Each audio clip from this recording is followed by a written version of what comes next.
Hello friends, एक बार फिर आपका स्वागत है हमारे यूट्यूब चैनल ऐसे स्टडी पॉइंट पर। दोस्तों, एक बार फिर मैं आज आपके लिए सीटेट जूनियर लेवल का एक और प्रैक्टिस सेट लेकर आया हूं।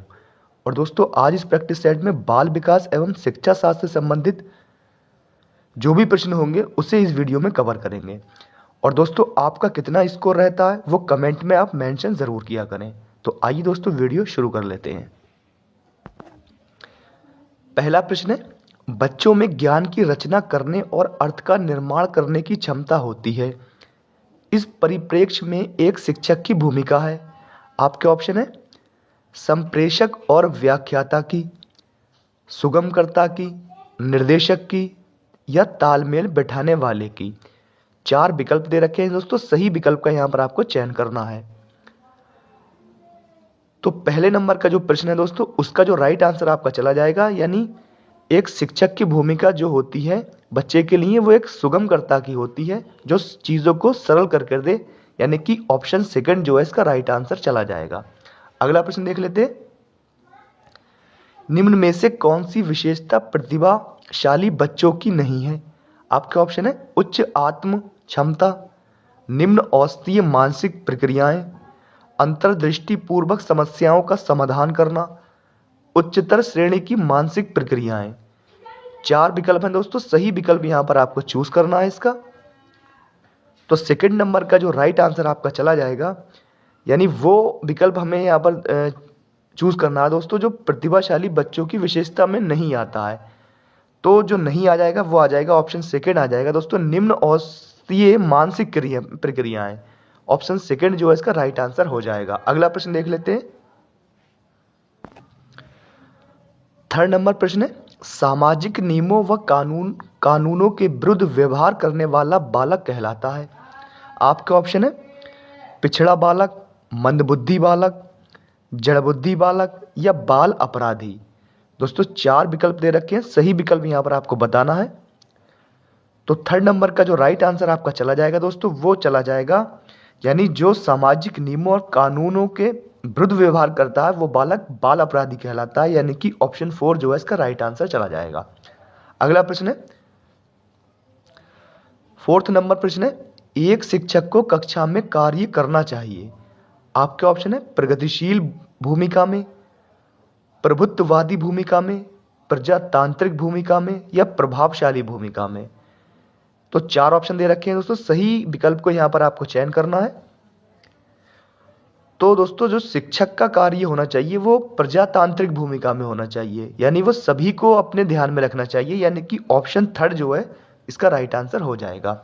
अगला प्रश्न है 5 नंबर प्रश्न है, अधिगम का सबसे उपयुक्त कार्य है। आपके ऑप्शन है व्यक्तिगत समायोजन, सामाजिक व राजनीतिक चेतना, व्यवहार परिवर्तन या स्वयं को रोजगार के लिए तैयार करना।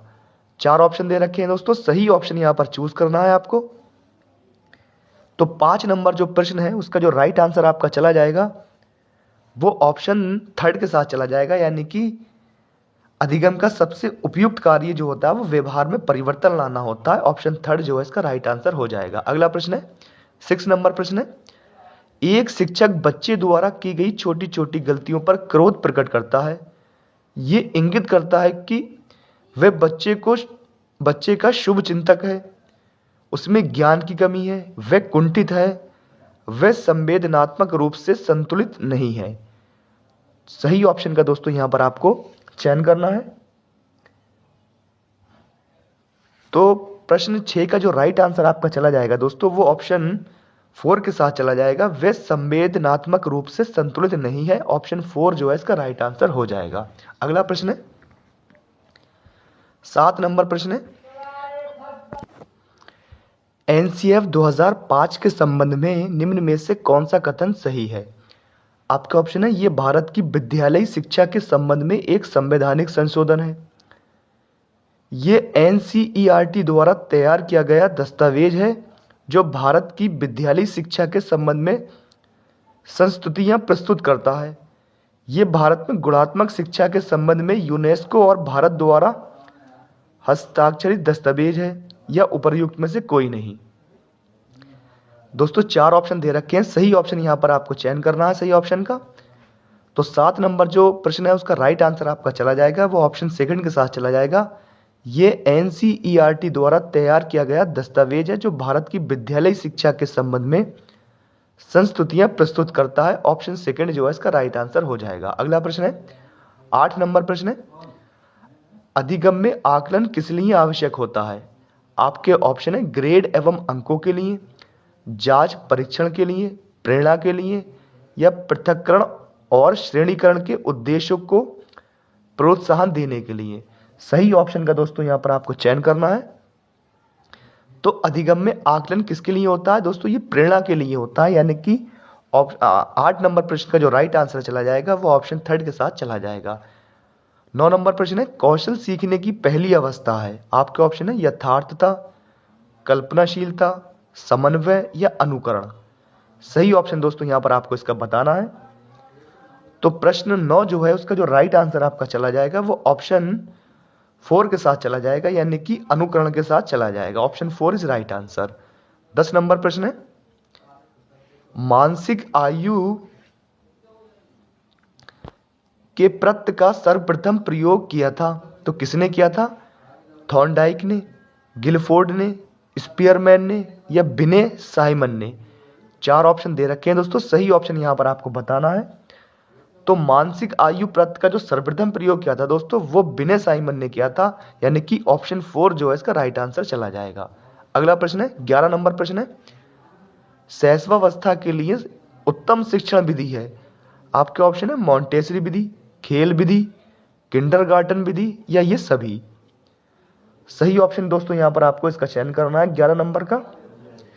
तो 11 नंबर प्रश्न का जो राइट आंसर आपका चला जाएगा दोस्तों, यानी शैशवावस्था के लिए मॉन्टेसरी विधि, खेल विधि, किंडरगार्टन विधि ये सभी जो है वो उत्तम शिक्षण विधि है, यानी कि ऑप्शन 4 जो है इसका राइट आंसर हो जाएगा। 12 नंबर प्रश्न है,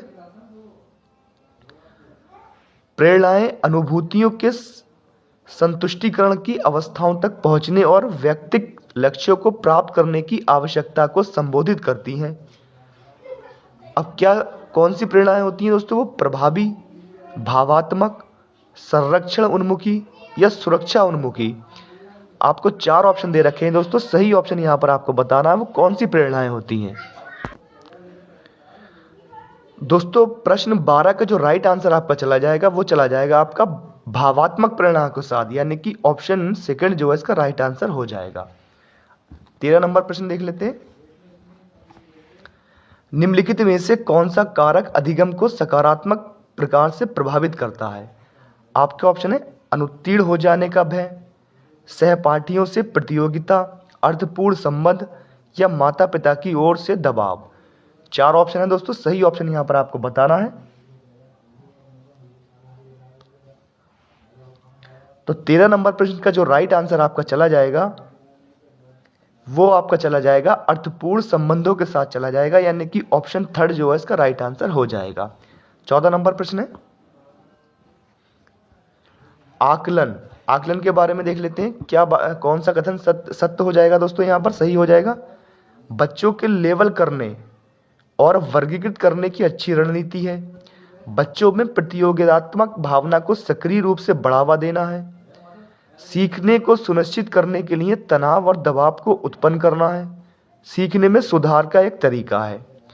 4 ऑप्शन दे रखे हैं दोस्तों, सही ऑप्शन का यहां पर आपको चयन करना है। तो 14 नंबर प्रश्न का जो राइट आंसर आपका चला जाएगा, आकलन जो होता है दोस्तों वो सीखने में सुधार का एक तरीका होता है, यानी कि ऑप्शन 4 जो है इसका राइट आंसर हो जाएगा। 15 नंबर प्रश्न है, निम्नलिखित में से कौन सा एक कथन समावेशन का सबसे अच्छा वर्णन करता है? आपका ऑप्शन है ये एक विश्वास है कि बच्चों को अपनी योग्यताओं के अनुसार अलग किया जाना चाहिए, ये एक विश्वास है कि कुछ बच्चे कभी कुछ सीख ही नहीं सकते, ये एक दर्शन है कि सभी बच्चों को नियमित विद्यालय प्रणाली में समान शिक्षा प्राप्त करने का अधिकार है। चौथा ऑप्शन है ये एक दर्शन है कि विशेष बच्चे ईश्वर के विशेष उपहार हैं। दोस्तों 4 ऑप्शन है, सही ऑप्शन यहां पर चूज करना है आपको। तो 15 नंबर प्रश्न का जो राइट आंसर आपका चला जाएगा दोस्तों वो चला जाएगा ऑप्शन 3 के साथ चला जाएगा, ये एक दर्शन है कि सभी बच्चों को नियमित विद्यालय प्रणाली में समान शिक्षा प्राप्त करने का अधिकार है। ऑप्शन 3 जो है इसका राइट आंसर हो जाएगा। 16 नंबर प्रश्न है, वंचित वर्ग की पृष्ठभूमि के बच्चों को शिक्षा प्रदान करने के लिए शिक्षक को चाहिए कि उन्हें बहुत सा लिखित कार्य दे, उनके विषय में अधिक जानकारी जुटाने का प्रयास करे और उन्हें कक्षा में होने वाली चर्चा में शामिल करे, उन्हें कक्षा में अलग बिठाए, उन पर ध्यान न दे क्योंकि वे दूसरे विद्यार्थियों के साथ अंतःक्रिया नहीं कर सकते। 4 ऑप्शन है दोस्तों, सही ऑप्शन यहां पर आपको बताना है। 16 नंबर का जो दोस्तों राइट आंसर आपका चला जाएगा वो चला जाएगा आपका ऑप्शन सेकंड के साथ चला जाएगा, यानी उनके विषय में अधिक जानकारी जुटाने का प्रयास करें और उन्हें कक्षा में होने वाली चर्चा में शामिल करें। Option second is right answer. अगला प्रश्न देख लेते हैं यहां पर 17 नंबर प्रश्न है,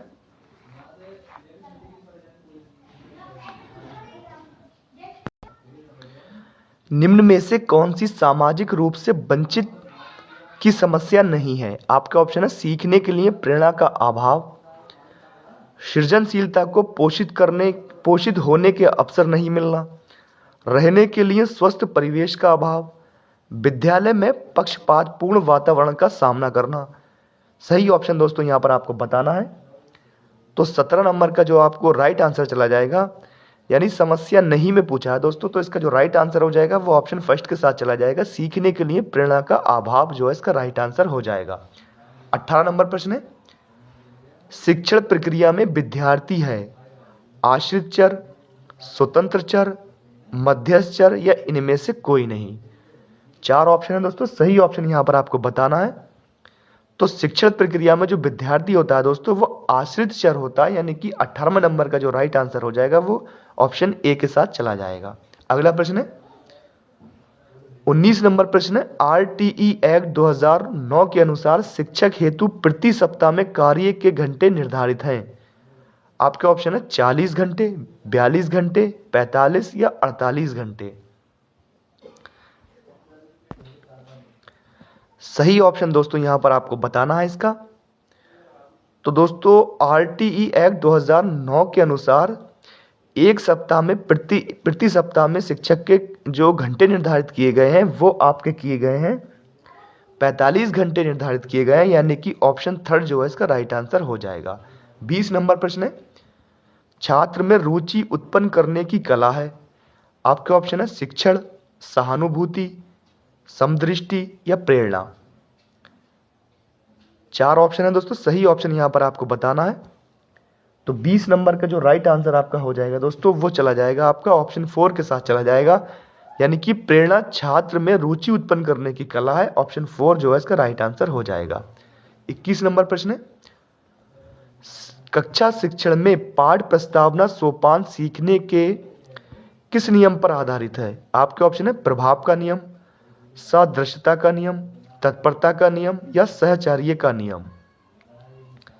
4 ऑप्शन दोस्तों 4 नियम दे रखे हैं दोस्तों, सही नियम को यहां पर आपको चूज करना है। तो 21 नंबर प्रश्न का जो राइट आंसर आपका चला जाएगा दोस्तों वो आपका चला जाएगा तत्परता के नियम के साथ चला जाएगा, यानी कि ऑप्शन थर्ड जो है इसका राइट आंसर हो जाएगा। 22 नंबर प्रश्न देख लेते हैं, संप्रत्य निर्माण का प्रथम सोपान है। आपका ऑप्शन है सामान्यीकरण, विभेदीकरण, प्रत्यक्षीकरण या पृथक्करण। सही ऑप्शन का दोस्तों यहां पर आपको बताना है कि इसमें से सही ऑप्शन कौन सा हो जाएगा।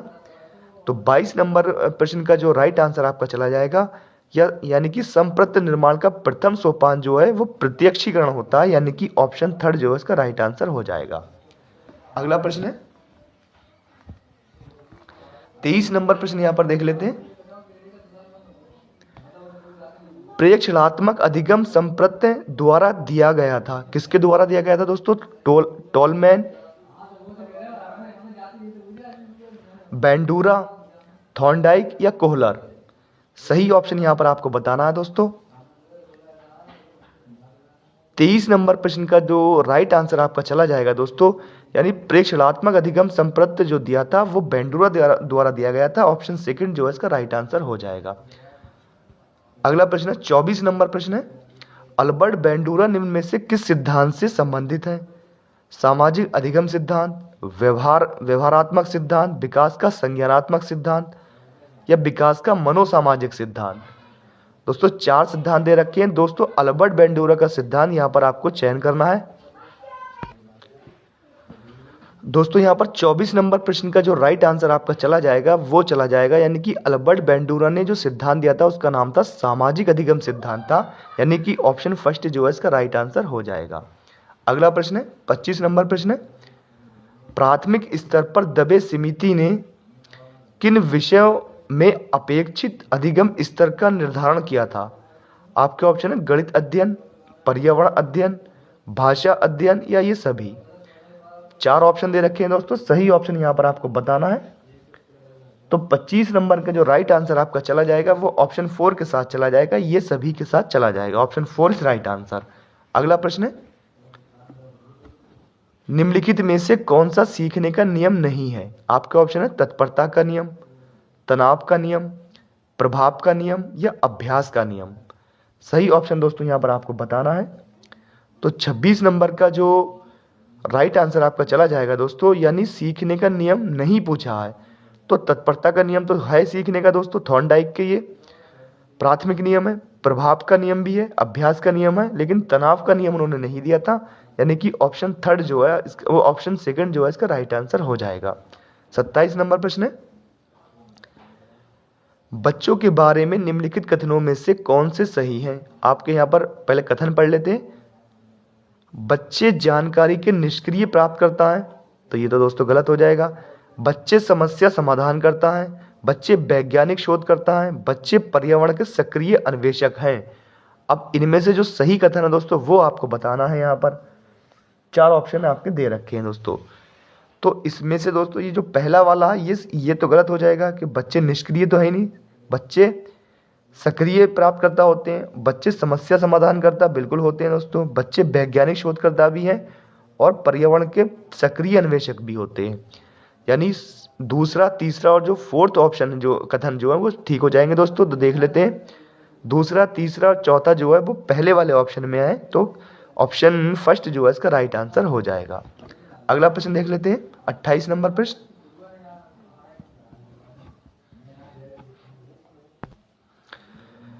विद्यार्थियों में संप्रत्यात्मक विकास को प्रोत्साहन देने के लिए निम्नलिखित में से कौन सी विधि सबसे प्रभावी है?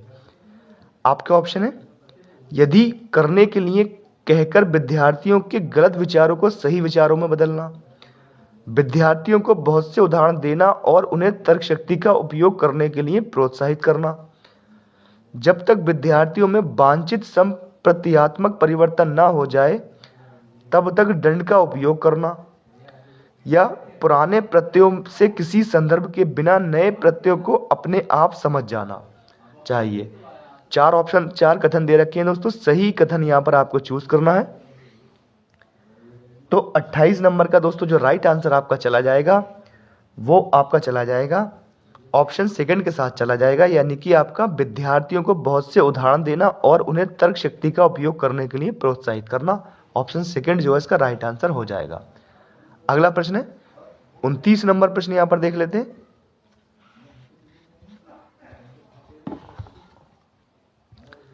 कोई शिक्षिका अपने विद्यार्थियों को अध्ययन करने हेतु आंतरिक रूप से उत्प्रेरित करने के लिए कैसे प्रोत्साहित कर सकती है?